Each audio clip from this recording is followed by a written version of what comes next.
Le gros plan de France Bleu Matin est consacré à l'opération Fais-nous rêver. C'est un prix remis chaque année par l'Agence pour le développement par le sport. Elle a été récompensée des traceurs de parcours, un art de rue assez méconnu. Ouais, le parcours avec un K est né dans les années 90 en France et la discipline est devenue populaire au début des années 2000. Souvenez-vous avec le film Yamakasi.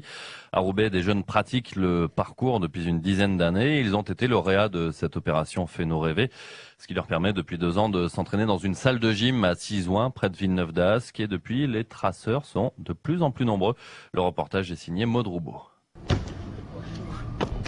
L'arbi saute, marche sur un mur, tombe, se rattrape, saute, roule sur le sol et repart. Le parcours est un art de la rue qui mêle équilibre, acrobatie, vitesse. L'arbi, à l'origine du projet Parcours 59, explique en quoi consiste cette discipline assez méconnue. C'est partir d'un point A à un point B le plus rapidement et le plus efficacement possible, en dévalant les obstacles par des sauts, des escalades. Et vu qu'on a pu acquérir un nouveau matériel gymnique, on a pu travailler d'autres mouvements et on espère pouvoir encore l'utiliser autant que possible. Parce qu'avant, vous vous entraîniez dans quel cadre finalement dans la rue? On en fait peut pas complètement se détacher de la rue. On peut pas vraiment se dire ouais, on va travailler en salle qu'en salle.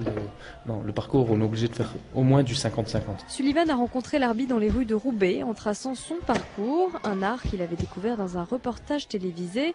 Aujourd'hui, ça représente beaucoup plus qu'une activité physique. Cette notion de toujours aller plus loin, de liberté, de renforcement, enfin, on passe des obstacles aussi bien dans le parcours que dans la vie. Le parcours veut qu'on lâche pas, quoi. On veut toujours atteindre l'objectif. Et dans la vie, c'est pareil, il y a des obstacles. Par exemple, on peut avoir un problème et la finalité, c'est justement de le surmonter. Et l'étape à surmonter pour faire du parcours, pour Mélanie, c'était d'être une fille. Elle s'est installée à Villeneuve-d'Ascq depuis peu. Après un stage de parcours il y a quelques années, la proximité avec Sizouin, elle a décidé à venir s'entraîner plusieurs fois par semaine.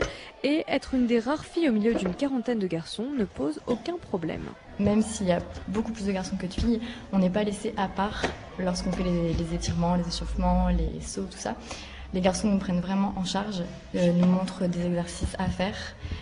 On les fait, on les répète, on les répète. Et au fur et à mesure, ils nous proposent d'autres exercices à faire. Et c'est comme ça aussi qu'on progresse. Et la prochaine étape du parcours, c'est de monter une salle spécifique à cette discipline à Roubaix.